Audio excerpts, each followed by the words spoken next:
ኬትሊን አርምስትሮንግ በትምህርት ቤት ቆይታዋ የሚያውቋት የክፍል ጓደኞቿ ከሰዎች ጋር ለመግባባት የማትቸገር ተግባቢ ሴት እንደሆነች ቢመሰክሩላትም አንዳንዴም ግን ቁጡና ተቆጣጣሪ የመሆን ባህሪ እንደምታሳይ ጨምረው ይገልጻሉ። ኬትሊን በኖቬምበር 21 1987 በሚቺጋን ሊቮኒያ ነበር የተወለደችው። በትምህርት ቤት በቆየችበት ወቅት ሩጫና ባስኬትቦል ጨዋታዎች ላይ የታወቀ ስም ነበራት። ኬትሊን ትምህርቷን ጨርሳ ወደ ስራው ዓለም ስትቀላቀል ከፋይናንስ ጋር የተገናኘ ስራ በመጀመሪያ ወቅቶች የጀመረችው የስራ አይነት ነበር። ቀጥላም በቴክሳስ ውስጥ የሪል ስቴት ኤጀንት በመሆን ከዛም ጎን ለጎን የዮጋ አሰልጣኝ ሆነች። ኦክቶበር 2018 ዓ.ም ታዲያ በኬትሊን ህይወት ውስጥ አንድ አዲስ ነገር ብቅ ያለበት ወቅት ነበር።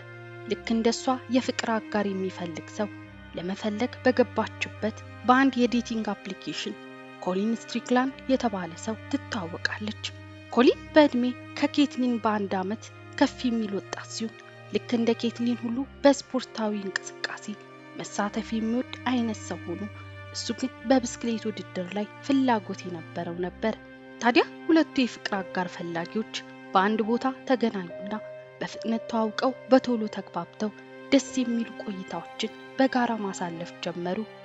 ኬትሊንና ኮሊን ማድረግ የሚፈልጉትና የሚያስደስታቸው የጋራ ነገሮች መብዛት ትውውቃቸውን በትውውቅ ብቻ እንዳይቀር ግንኙነታቸውን ከፍ እያደረገው መጣ። በአጋጣሚ ትውውቅ ተጠንስሶ ከፍ ወዳለ ደረጃ የወጣው ግንኙነታቸው 2 ዓመታትን ተሻገረ። በ2021 ዓ.ም ደግሞ ይበልጥ ነገሮችን የሚቀይር አጋጣሚ ተፈጠረ። የኬትሊን ቤት ላይ አንዳች አደጋ መከሰቱን ተከትሎ ኬትሊን ወደ ኮሊን ቤት ገብታ ለመጠቃለል ትልቅ ምክንያት ሆነ። በዚህም የሁለቱ ፍቅር በአንድ ጣሪያ ስር ቀጠለ።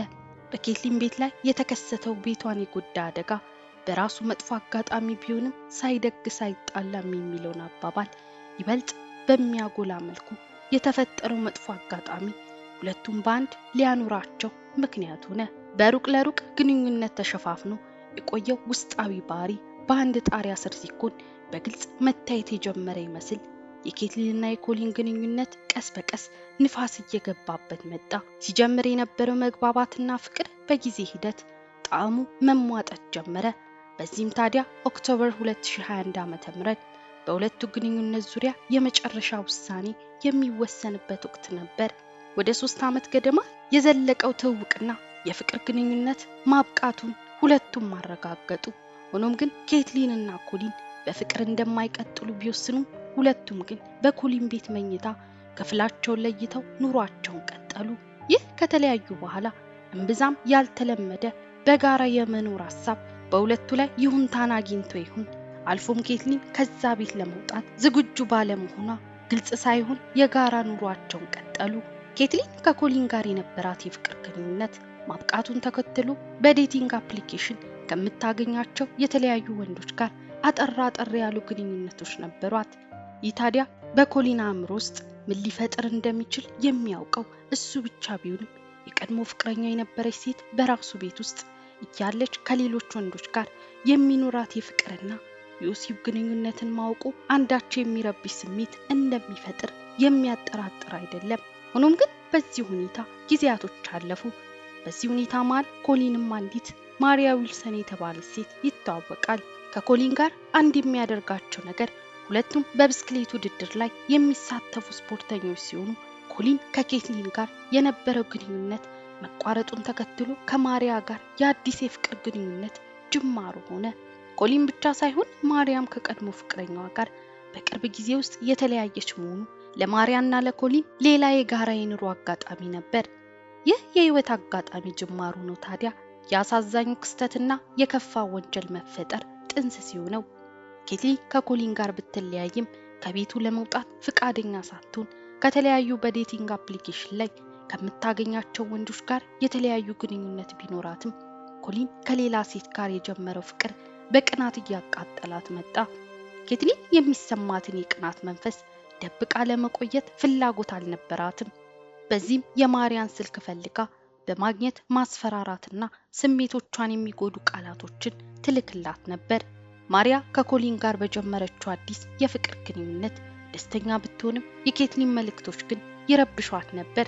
በዚህም የኬትሊንን ስልክ ብሎክ እስከማድረግ ደርሳለች። ሳምንታት ወራት ተቆጥረው ብዙም ሳይቆይ የኮሊንና ማሪያ አዲስ ፍቅር በጊዜ ተቋጨ። በሚያስገርም ሁኔታም ኮሊንና ኬትሊን ፍቅራቸውን አድሰው ዳግም ኑሯቸውን በኮሊን ቤት ቀጠሉ። ይህም ሆኖ ግን የማሪያ ከኮሊን ጋር እንዲሁም ከራሷ ኬትሊን ጋር ጓደኝነቷን ቀጥላ ነበር። ይህ የሶስቱ ሰዎች ግንኙነት ከሩቅ ለሚያዩ ሰው ደስ የሚልና መልካም ጓደኝነት ይመስላል። ብዙም ርቀት ሳይጓዝ የተቋጨው የማሪያና የኮሊን ግንኙነት እንዳበቃ የተገነዘበችው ኮሊንን ዳግም የራሷ ያደረገችው ኬትሊን ከማሪያ ጋር ጓደኛ መሆን ለሷ ያን ያክል የሚጎረብጥ አልነበረም። ነገር ግን በጊዜ ሂደት ግን አንድ አዲስ ነገር ማሽተት ጀመረች። ኮሊን ከማሪያን ጋር በግሉ የሚገናኝበት ጊዜ እየጨመረ መጣ። ይህ ብቻ ሳይሆን ከስልኩ ላይ ማሪያ የሚለውን ስም በመቀየር በሌላ ስም ተክቶታል። እነዚህ አጋጣሚዎች ታዲያ በኬትሊን ጭንቅላት ውስጥ ከስሞ የነበረውን ጥርጣሬና ቅናት ዳግም ነፍስ የሚዘራ ነበር። አንዳንድ ሁኔታዎችና ኮሊን ከማሪያ ጋር የነበረው የመልእክት ልውውጥ ሁለቱ ያልቋጩት ስሜት እንዳላቸው የሚያስጠረጥር ሆኖ አግኝታዋለች።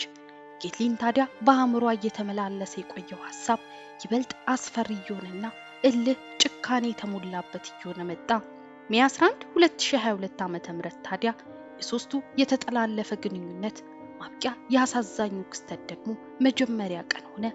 ማሪያ በሌላ ጓደኛዋ ቤት ኮሊን በመኪና አድርሷት ገብታለች። ከዛ ቀደም ብሎ ደግሞ ማሪያ ቂም ካረገዘችውና ቂሟን በሳቋ ሸፍና ጓደኝነቱ እንደቀጠለ ከምታስመስለው ኬትሊን ጋር ሲዋኙ ቆይተው ነበር። በዛ በማሪያ ጓደኛ ቤት ውስጥ ታዲያ ብቻዋን እንደሆነች ያረጋገጠችው ኬትሊን ተመልሳ በመምጣት ማሪያን 3 ጊዜ በጥይት በመምታት ገደለቻት። በፖሊስ የአስክሬን ምርመራ ውጤት መሰረት ማሪያ ላይ የተተኮሰው ጭንቅላቷን ያገኘው የመጀመሪያ ጥይት ህይወቷን እንዳሳጣትና ቀጥለው የተተኮሱት ጥይቶች ከሞተች በኋላ የተተኮሰባት ነበሩ። ማሪያ መሞቷ ተረጋገጠ። በተለያዩ ጊዜያት ልትገላት እንደምትፈልግ የተናገረችው ኬትሊን ታዲያ አንደኛዋ ተጠርጣሪ ነበረች። ኬትሊን በቅድሚያ ፖሊስ ዘንድ ለጥያቄ ከቀረበች በኋላ በቂ ማስረጃዎች ባለመኖሩ ብዙም ጥያቄዎች ሳትጠየቅ ተለቃ ነበር። ከጥቂት ጊዜ በኋላ ግን ኬትሊን ራሷ ደብሷ ጠፋ።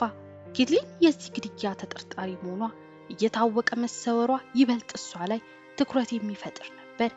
በደህንነት ካሜራ ቅጆች መሰረት የኬትሊን መኪና በዛው ግድያ ወቅት እዛ መኖሪያ ቤት አካባቢ ታይቶ ነበር። የስልክ መልእክት ልውውጦችም በጥልቀት በሚታዩበት ጊዜ ነገሮች አሁንም ወደ ኬትሊን የሚያመሩ ነበሩ። የተተኮሰው መሳሪያ አይነትም ኬትሊን ከምትይዘው መሳሪያ ጋር ተመሳሳይነት ነበረው። ከዚህም በተጨማሪ ኮሊንን ጨምሮ የተለያዩ ሰዎች ምስክርነት የጠፋችውን ኬትሊንን ጥፋተኛ የሚያደርጉ ነበር። ኬትሊን ከረጅም ጊዜያት በኋላ ወደ ኮስታሪካ ከሸሸች በኋላ በዛም የዮጋ አሰልጣኝነት ስራን ጀምራ ባለችበት ሰዓት በቁጥጥር ስር ዋለች። ኬትሊንም ታዲያ ማሪያን መግደሏ በተለያዩ ምርመራዎች ተረጋግጦ ጥፋተኛ ተባለች። በዚህም የ90 ዓመት እስራት ተፈረደባት።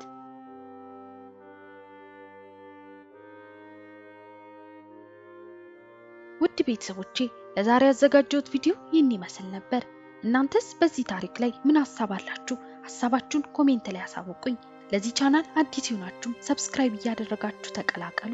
ቪዲዮ ከተመቻችሁ ላይክ በማድረግ እንዲሁም ሼር እያደረጋችሁ ለሌሎች እንዲደርስ አግዙኝ እያልኩኝ በሌላ አዲስ ታሪክ እስክንገናኝ ድረስ ቸር ቆዩልኝ።